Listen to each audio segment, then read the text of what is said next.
Good thing the internet's around. Lots of forums.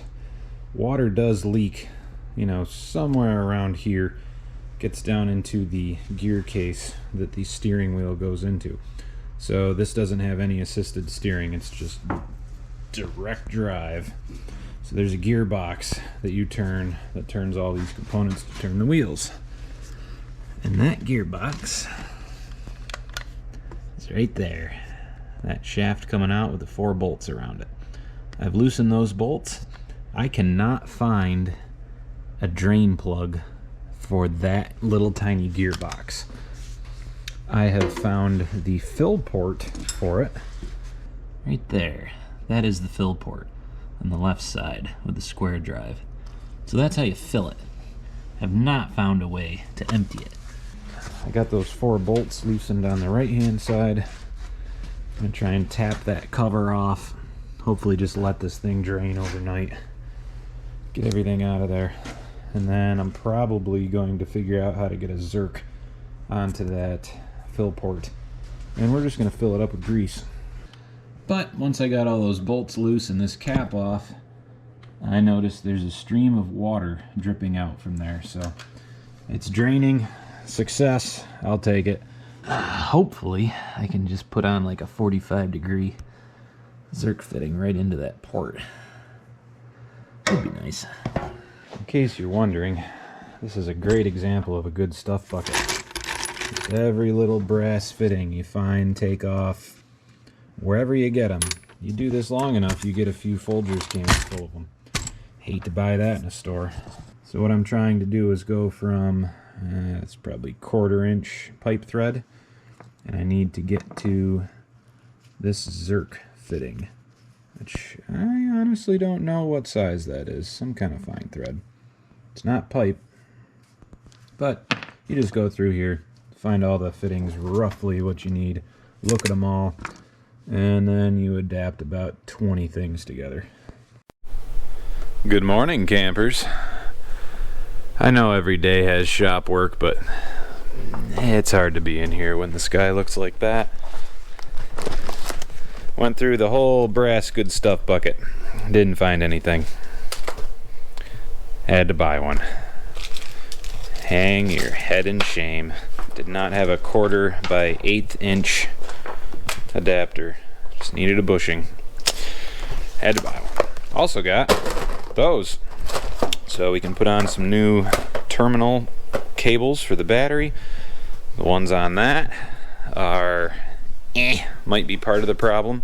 This doesn't spin over very fast, and for the size starter that it's got on this tiny motor and the number of amps we put to it, it just doesn't seem to turn as fast as I think it should. So after I switch those cables and make sure all the grounds, all the connections are good, if it's still turning over that slow, I'm gonna pop the starter off.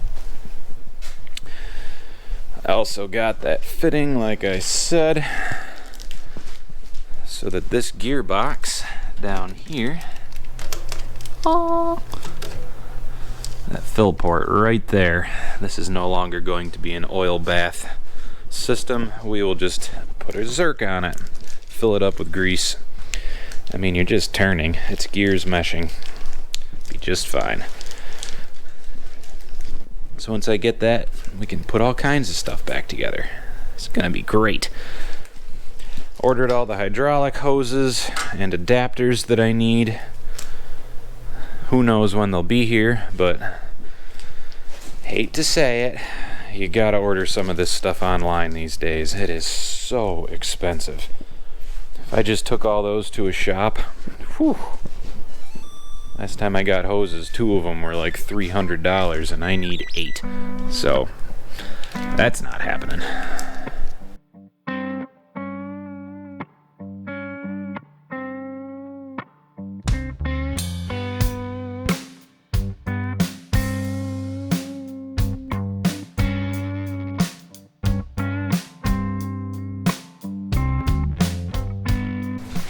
One of the first things you should do if you get a piece of equipment, especially one you're going to use, you know, a little more than just like mowing your lawn, get some of these Zerk assortments. because you will definitely need to replace them.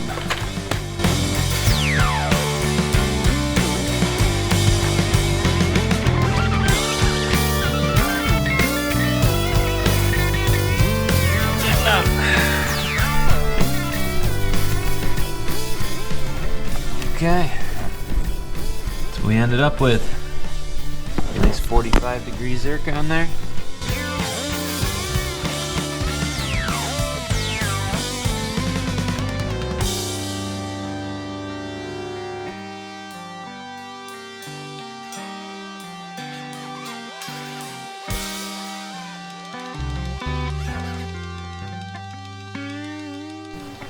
I mean, it turns a lot easier. I just can't believe the plate on the other side hasn't let go. I would like to commend old school Kubota on whatever, I don't know, whatever kind of paint they used. That stuff holds. Tighten that cover up on the other side and check that off the list. Unfortunately, this fuel filter gets mounted right above the frame for this loader. I'm guessing without the loader this is probably a very accessible thing and there's no issues. With this loader, this is a royal pain to change fuel filter. So I'm missing a nut. So this little bracket bolts into the engine block and then you bolt the filter to it. I'm going to bolt the filter to it, then put it into the engine block.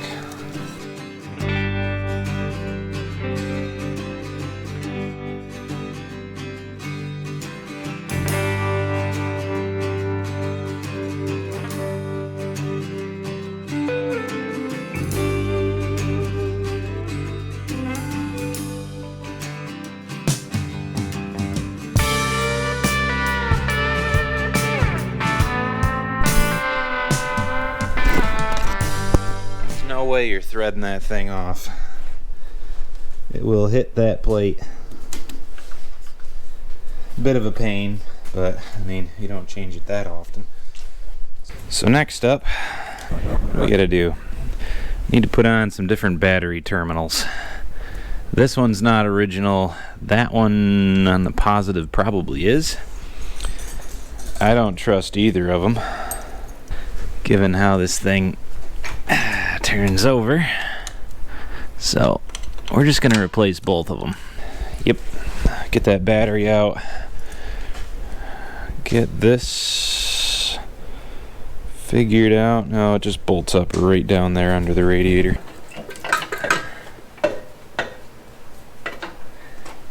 Added on a plug-in for a snowplow. Yeah.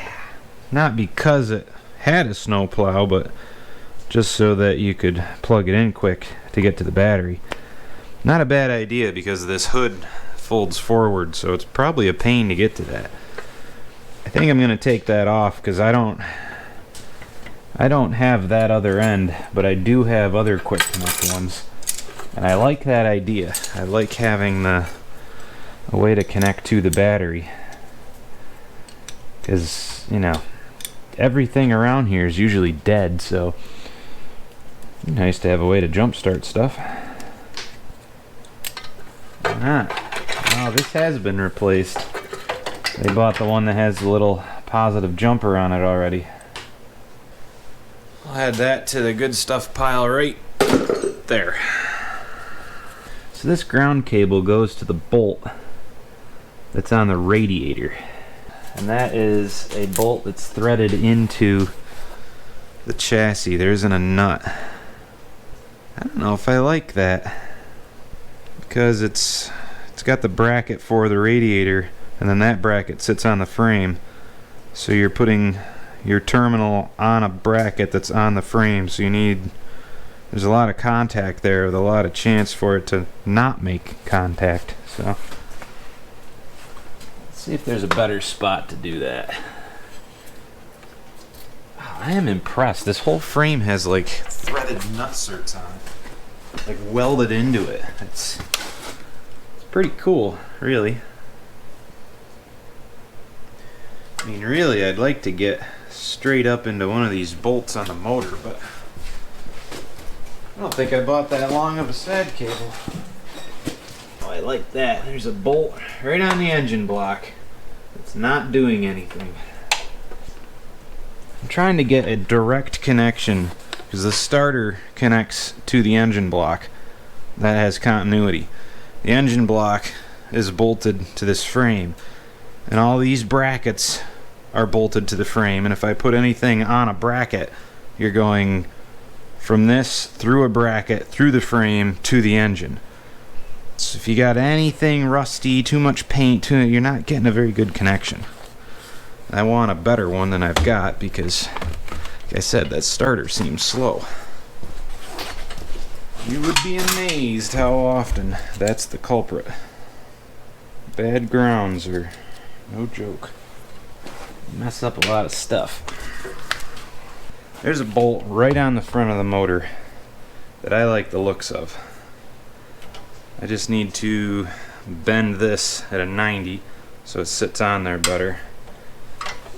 And I think I can run this right under the radiator to that bolt, and then there will be plenty of space to hook this up. But first, get some heat shrink on these ends.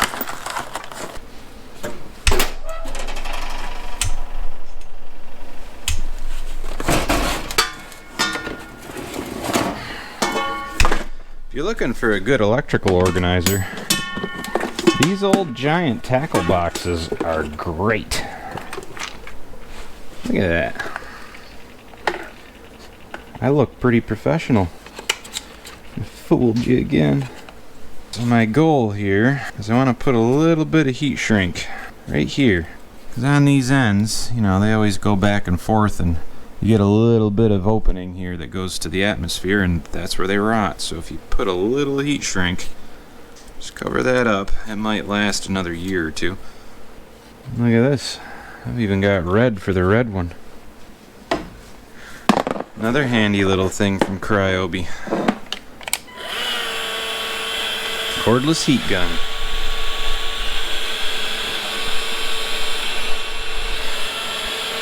It only lasts about 10 minutes on one of these batteries, but sure is nice.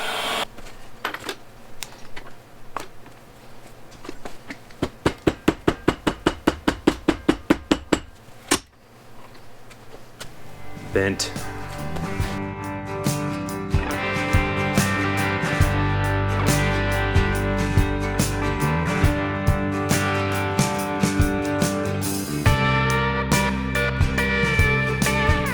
Is exactly what I'm talking about. See how there's very minimal contact there? We've got a rusted washer going on to a corroded top. This is why I put that heat shrink over top of there, because that's completely open to the elements. So we've got that all pushing down on this nut. So we've got rust on each side of the washer connecting this nut. Or sorry, rust on each side of the washer connecting this bolt to this little bit of side contact. But then down here, where that was connected, that's a painted surface. So your only point of contact for your ground is those threads, those completely rusted out threads. Yeah, we weren't getting many amps through there.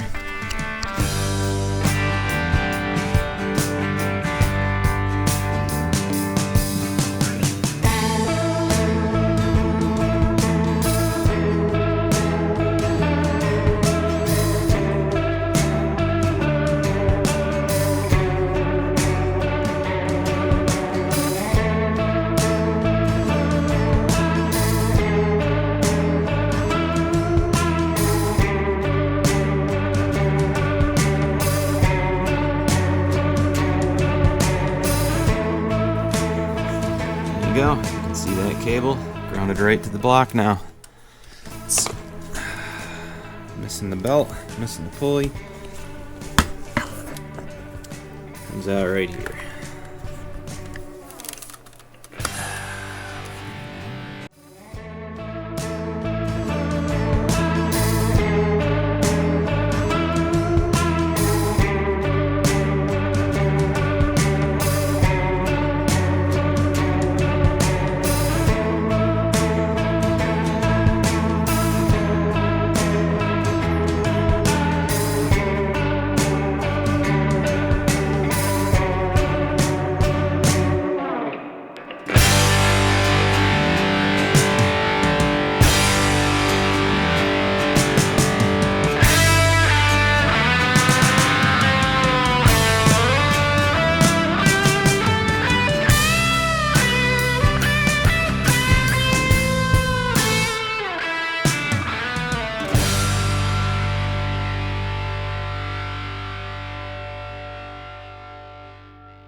Contact.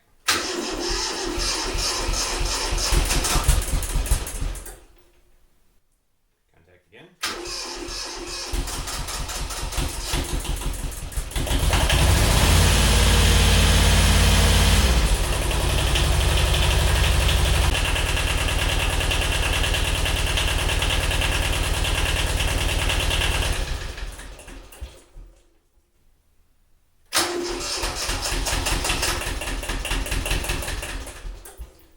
Definitely turns over faster. Sweet. Next up, this red line's your charge line off the alternator. Look how crusty that is. We're gonna get that cleaned up and put back on. And down here on the solenoid for the starter, see how easy that came off? Yeah, that's definitely just gonna rattle off of there, so need to fix that too.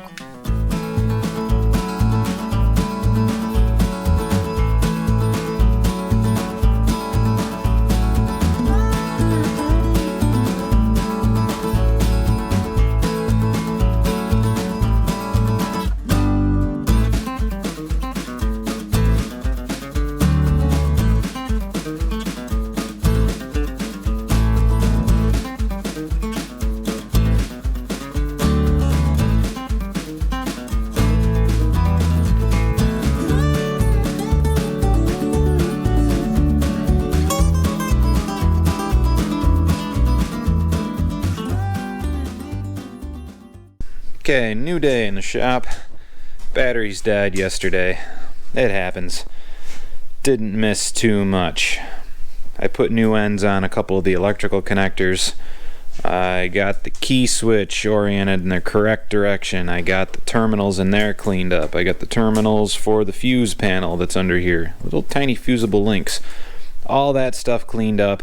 I even got the light in the back working on the back fender. And I got power coming up this cord in the front that goes to the hood for the hood lights. The hood lights actually worked.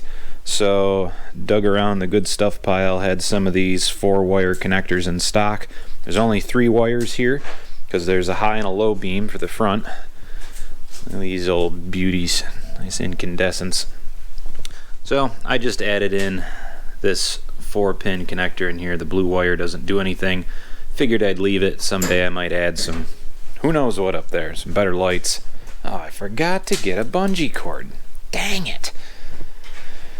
Oh, and I also took the belt off. Pretty simple on these. The alternators, just the tensioner. So loosen the alternator and then make sure this shield that goes over the belt is loosened so you can get it off. You can actually get this belt off. Just feed it around the fan. You got to spin the fan a little bit. And there is a shaft down there off the main crank that actually has a spline on it. You can get the belt around that spline and onto that pulley. The old belt, well, you know, mice getting into it, and, well, honestly, I don't know if I've ever seen a belt this bad that actually still moved. So went to Runnings, actually. They have a huge selection of stuff. Just got a general V-belt. Lined it up, made it work. I also picked up some 3-point pins. Now I was going on memory because I forgot to check this. Praying. Oh yeah, got the right one. The first thing I'm gonna make for this is a miniature drawbar, hitch receiver to go on the 3-point. This doesn't have a solid drawbar on it. I'm sure you can get them, but yeah, the first thing I need to do with this is move a trailer. That's over at my mother's house, so this is going to live over there once I get it all tuned up. Just to clear snow, move things around, unload the occasional thing that I need to store over there. So I bought those so I can make a quick drawbar hitch on the 3-point. I do need to dig around again in the electrical good stuff pile, all of that, and see if I have more connectors. I bought some of those quick connectors for the winch to run. So I'd like to run a line off the battery in the front here, similar to the plow one that was on it. That's got that, because that's kind of universal around here. I've got it on tractors, skid steers, and the trucks, so it would be nice to have that option on here, just in case I ever have to put that winch on here or hook up the jumper cables. It's a quick connect for that as well. So if I do have some, I'm gonna put those on. Another thing we checked out is that the tack does not work. So I took that off, and if you spin this, it actually does bounce the needle. So down in here where that connects, that shaft in there does not spin when the engine's running. So I'm not quite sure how this one operates, but yeah, it's not working in there. So there's faith yet that this might actually only have 670 hours on it. I'm not sure, but it's possible. The tires are original, so fingers crossed. I'm gonna see if I can just turn that with a tiny pair of needle nose or something. Maybe that's just stuck. There's a gear drive in there that's driven centrifugally. I'm hoping it's just gummed up. Otherwise, while the belt's off, I will pop this little thing off and see how that works, just so if I can get the tack working, it is nice to know, and it's nice to have everything going on there. And I think it feeds the hour meter as well. That should be electric, but we left the key on by accident for an entire day, and that number didn't change, so might be a couple things wrong there.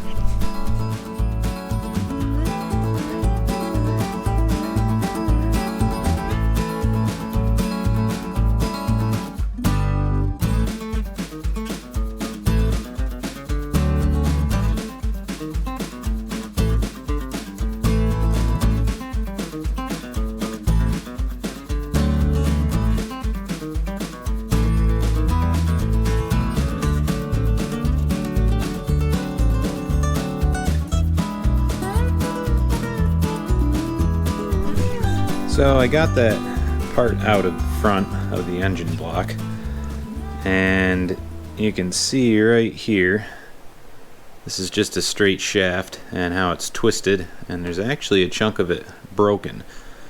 There's obviously a mating surface that goes in here, and there's a slot in there that must be driven.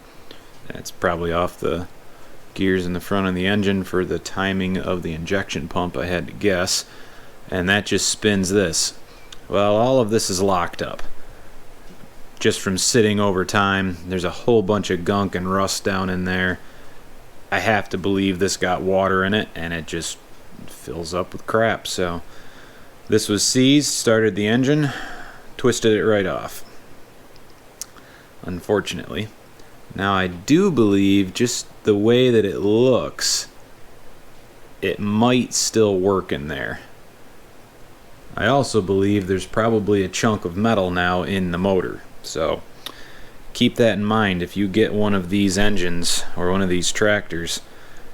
make sure that this thing spins first, or take it right off, because you're going to break off a chunk of metal, and that goes hopefully to the oil pan. That's that's what I'm going to hope for. It is right above the oil filter, so hey, maybe we'll get lucky. I guess I'm going to throw this in the vise. I'll clean it up a little bit, and probably a couple ports in here. Hopefully I can get in there and clear it out, get this cleaned up, and I don't know, maybe I'll weld on something here so that I've got a surface again and grind it flat. Maybe I'll stick it back on there and see if it does move. I don't know. Come up with a cheap fix.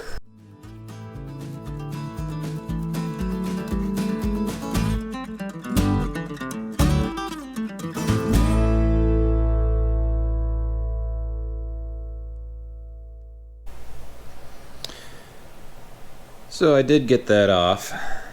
I believe there's a special socket. There's two more of these brass looking ports here on the output shaft. But this is just a cover. And in here, got a nice gear. Like I said, that's the part that goes into the motor that's broken and twisted. There's our problem. You can see all the gunk and rust, and I can't get that other one to spin, so I'm going to soak it with some oil. And that's what that screw's for. You're supposed to put a little grease in there. But yeah, that's just a cap that goes on that. Well, get it all cleaned up. See what we can make of it. Try to get this other side spinning.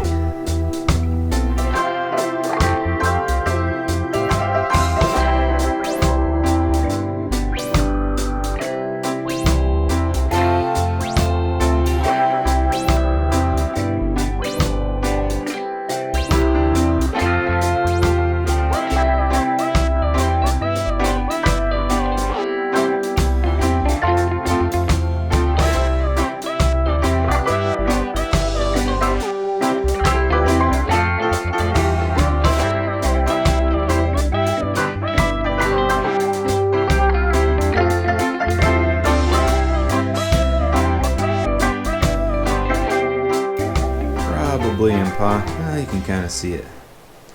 I got that gear in there cleaned up. That was all completely rusty. It's about as good as I'm gonna get it with a can of brake clean and some engine degreaser. The seal actually looks okay for that other shaft.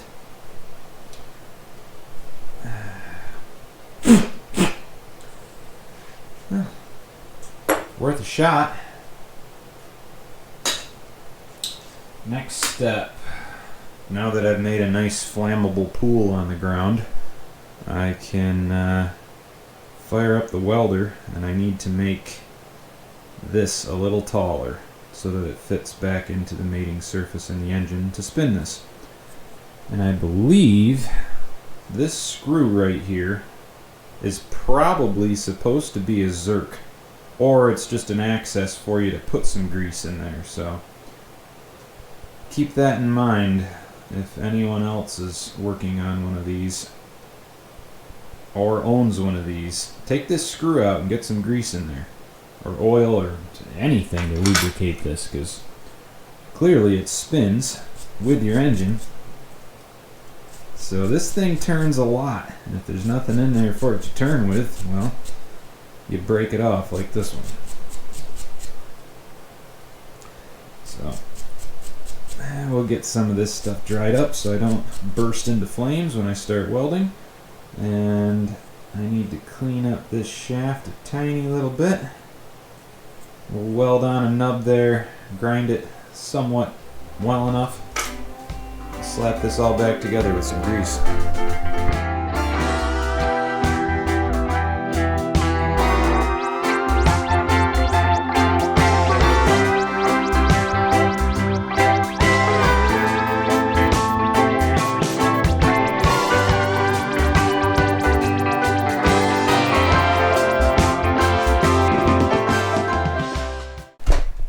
Well, that is not pretty, but it fits into the engine side just fine.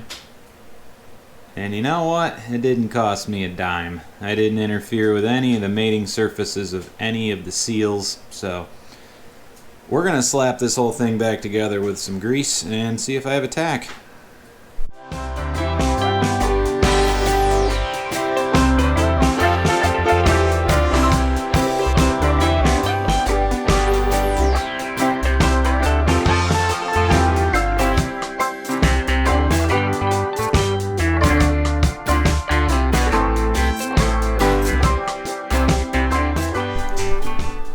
Okay, I think I've got everything lined up there, everything tightened down. I should be able to, oh, left the key on again. Crap. Hopefully the battery's not dead, but I should be able to crank this over. I don't want to start it just to see if the tack moves.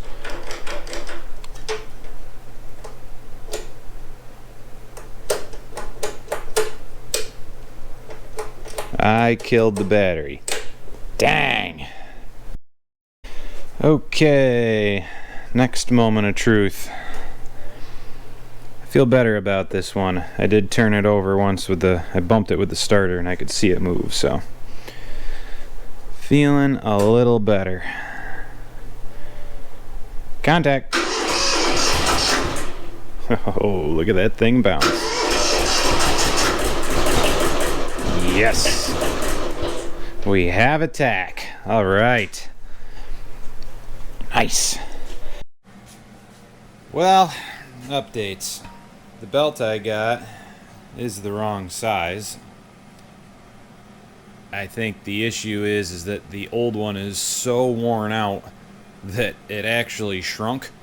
So when I took it off of here, it stretched off and it shrunk down. So I matched the size of the old one, and I can't even come close to getting the new one on.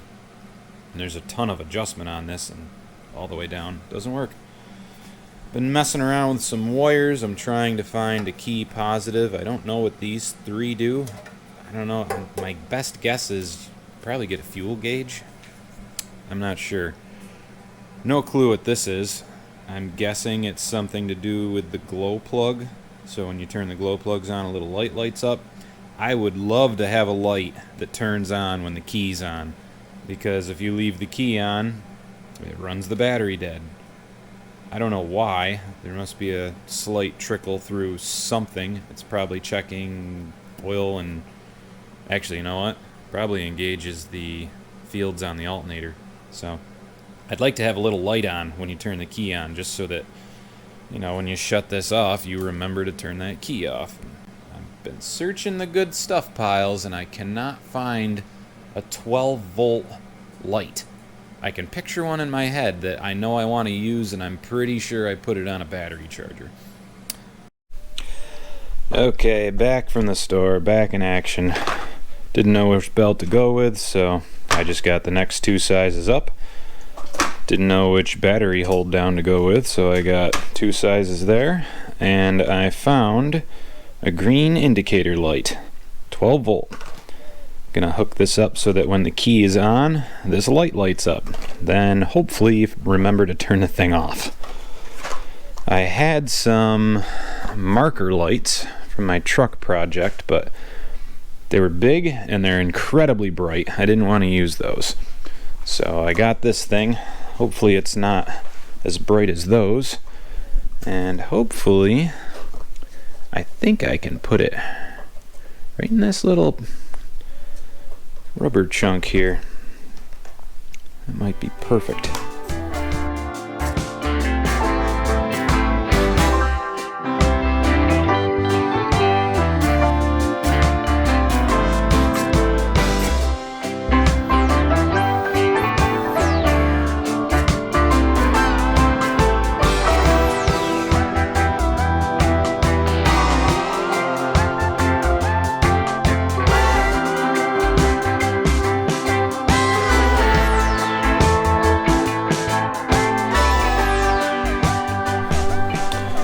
Well, got all that wired. This is a 41-inch belt. Seems to be perfect length. 40 didn't fit, 42 was too long, so 3/8 41-inch belt. I chased a bunch of wires around. This has had some people in it before, adding some wires and doing some stuff. There's some things bypassed down there. I'm assuming this had a safety switch on the clutch. That's been bypassed. So there's some bare wires. I don't know why, but they run a group of wires from here under the tractor and back up to this side. I don't know why they didn't just run them with all the other wires into here and then run them over there in this console. Yeah, let's put them on the bottom of the tractor where you run everything over. So first thing I found on this where I really questioned the motive, but I got my little light in here, so when you turn the key on, that lights up. So hopefully when you shut the tractor off now, because the key does not turn it off, you see that little light, and then you can remember to turn it off.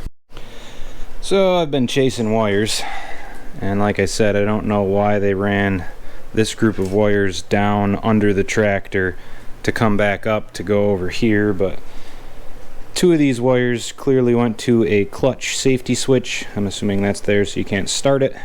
Those switches always go bad, so someone bypassed that. And then there's another wire here that's green with a white stripe.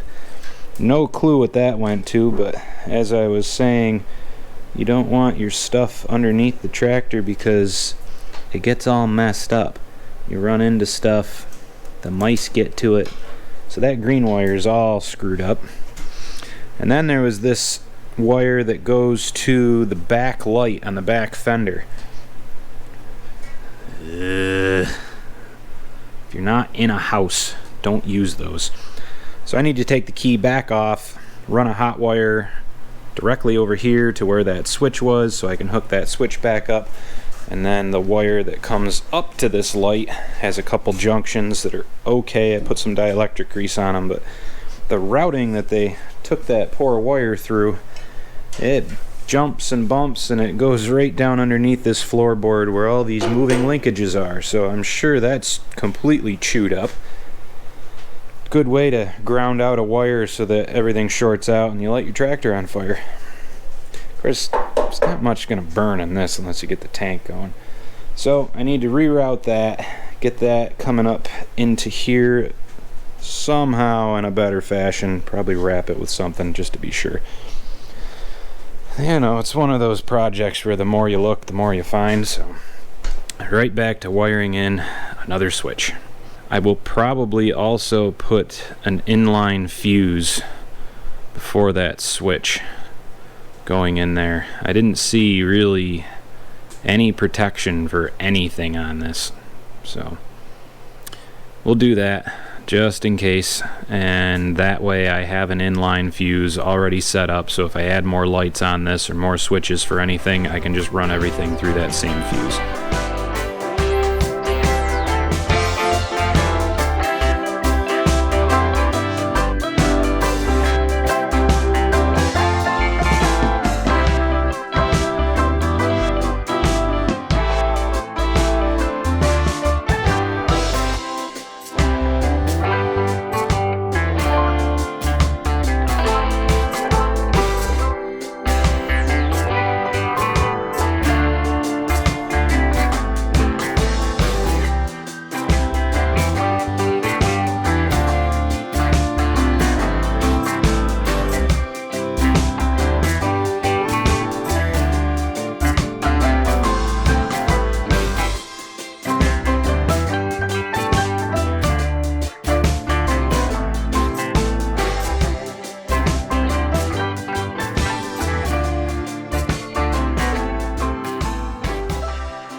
Well, before the battery dies again, did a ton of rewiring, followed pretty much every wire that was on this. If it had a connection, I made it better. If it wasn't needed, it got cut off. So redid a ton of that. Now have the green light that turns on when the key is on. We also have headlights. Love those old school looking lights. So that's good. I went around and I greased everything. So every Zerk took grease on this, amazingly, and there's a grease fitting on everything. It's kind of neat. This one had actually rusted off.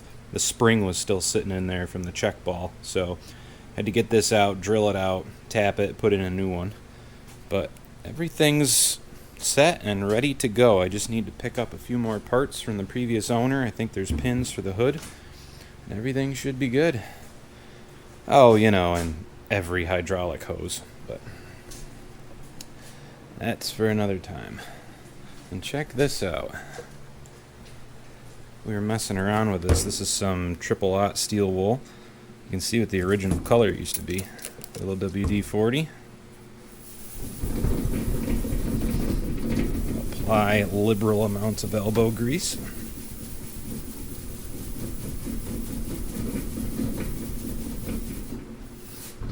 Not bad, huh?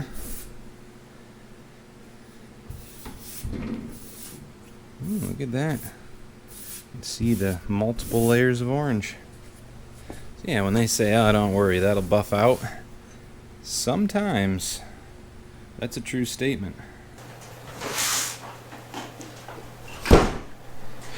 Well, I officially own the Kubota now. Stopped by, made a deal. Grandpa's neighbors are great people, so she's mine. Put it to good work, and it actually came with a whole bunch of stuff. There's more out in the truck, but I didn't need to make a drawbar. Came with one. It's got another bucket and a whole bunch of miscellaneous other parts and pieces. Take the loader off, got the stands for that. Got this nice box full of goodies. Got an entire 2.5 gallon jug of Kubota UDT Universal Transmission Fluid. Diesel Clean. I've never used this, but they swore by it, so hey. We got an oil filter. Already changed that, but now we got a spare. We've got a fuel filter. Yep. Already changed that too. But hey, now we got another one. Other end of the plow quick connect. Took that off. I actually got other parts for that. Look at that. It's even... I wonder if that came with it. Is that Kubota orange?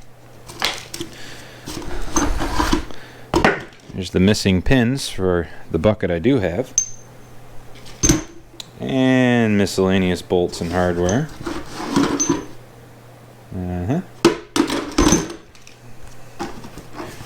Great. And then we've got Kubota parts. I always like these old metal toolboxes, and if anyone knows where to get these, please let me know. I would love to get some more. I don't know. That's Kubota paint.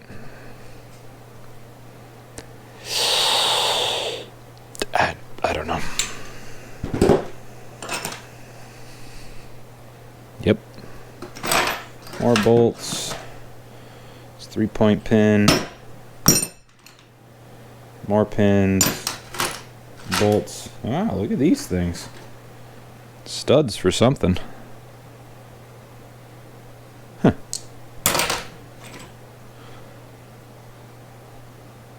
No way. Look at that. This is a block of wood. The channel cut out of it. Caution: when your tractor is stored for a long period, fix the wooden piece on clutch pedal to keep disengaging the clutch. And then there's a little diagram, shows you where to put it. That's amazing. One, that it's still around, and two, that you would buy a tractor and they would actually give you this, just a little piece of wood. It wouldn't say in the manual, hey, just shove a piece of wood in there. No, here is the wood. Man, there's some companies today that could take a note out of that book. Alright. Neat. It's like Christmas around here.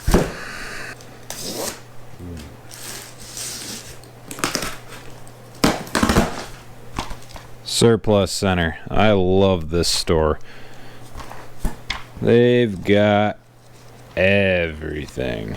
Got some hose protector, braided protector.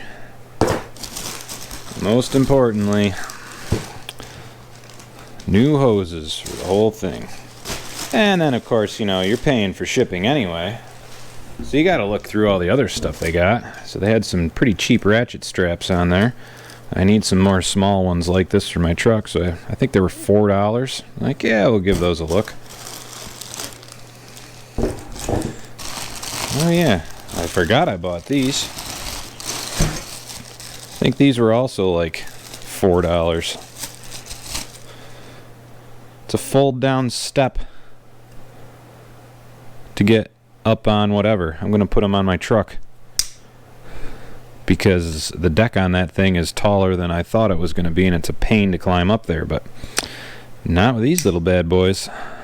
Also got this one. All this stuff came from Discount Hydraulic Hose quickly. I mean, this stuff was here pronto. So I believe these are the JIC 5 to 1/4 inch hydraulic.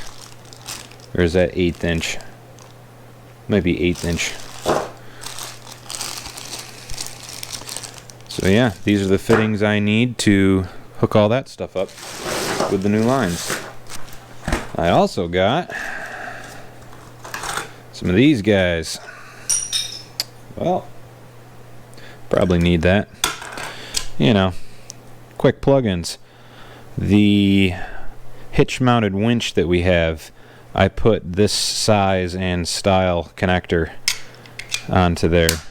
So everything I get now, my trucks, skid steers, tractors, everything, I'm trying to add on one of these whips with this plug on it, so that when you need that, or you need the jumper cables or anything else I've got that hooks up to that, it's really easy to do. So if I got the time, we'll add that in too. Step one though, I need to make sure that these actually work. Whew! Thread's right on. Look at that. That makes me feel better. Whew. Okay. Now that I know that's good, need to assemble. So I need to start the pre-assembly, get that all set, take off the old hoses, thread on the new ones, and I'm gonna do my darndest to remember to put that hose protector on as I go. No promises. I'm sure I'll forget.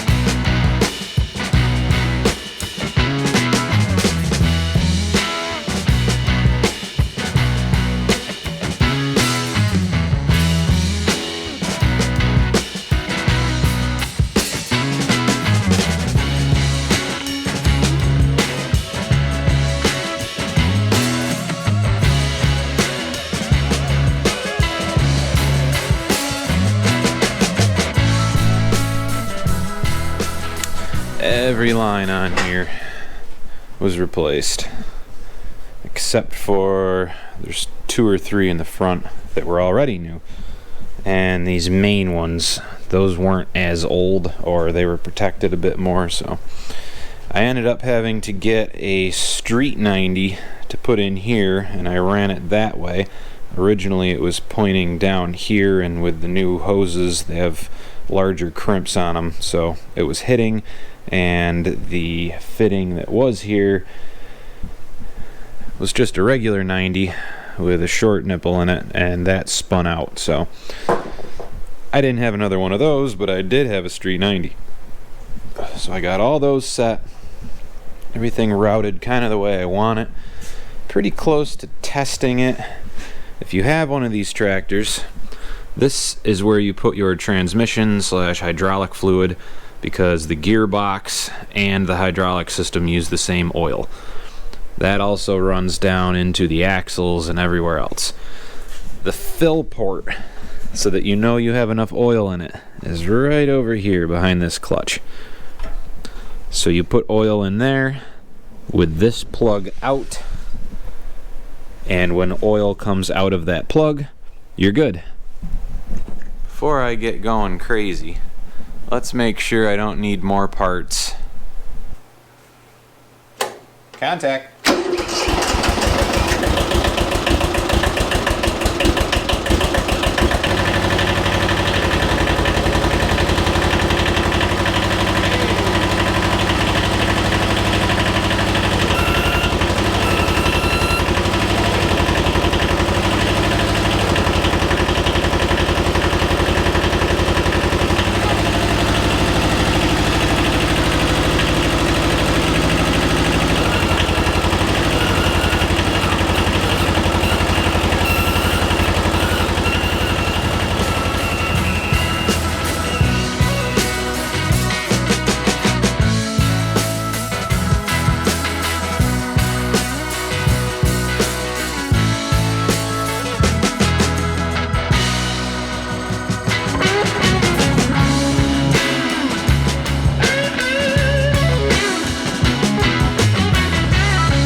Perfect.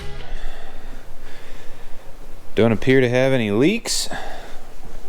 Everything works. I believe the squealing was just the air coming out of the cylinders. Yeah, I don't, nothing's wet. Grover did not like that. Grover's the dog, by the way. Yes! I'm going to tidy up the hydraulic hoses a little bit. I'm going to throw on some zip ties just to hold them out of the way, keep everything steady. And let's take a look.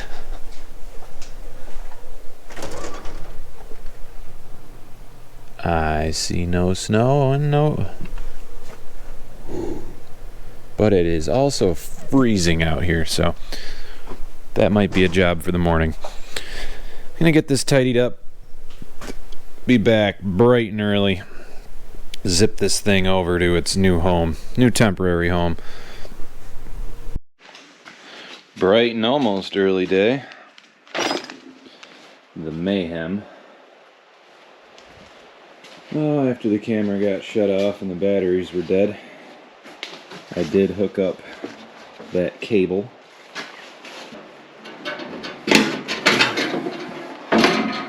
Yeah, that's all you get for tipping the hood up. Oh, not much. I did get this connected. It's all on there. Well, I'm going to check the hydraulic oil. And I'm going to get it fired up.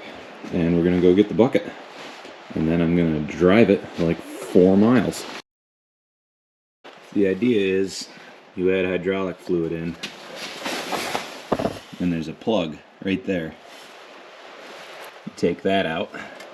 And you keep adding in oil until it comes out that plug. Done. A lot of transmissions, differentials, even some engines. That's just how they are.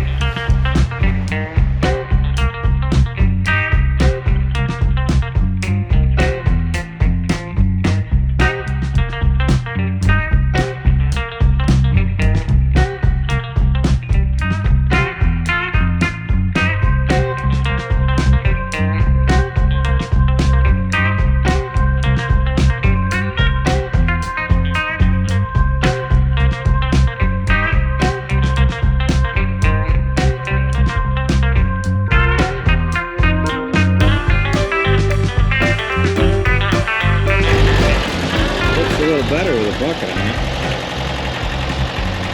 The bucket looks way too big, but it's on there.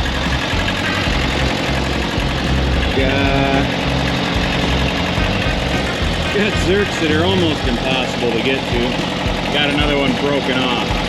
Cruise it back to the shop and fix that zerk real quick. Get some grease in it, and I gotta get going.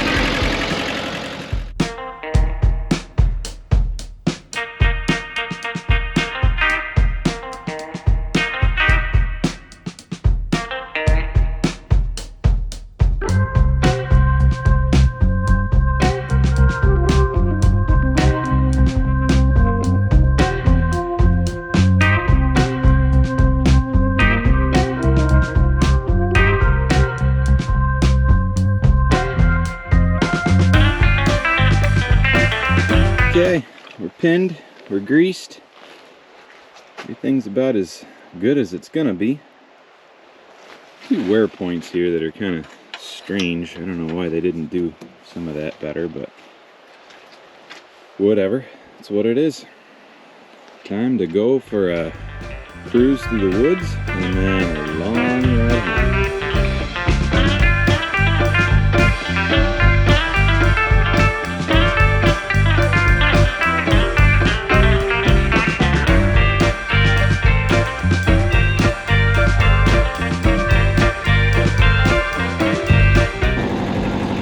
The old foundations from when they dug the Erie Canal, where the workers would stay, or offices, whatever. Still standing.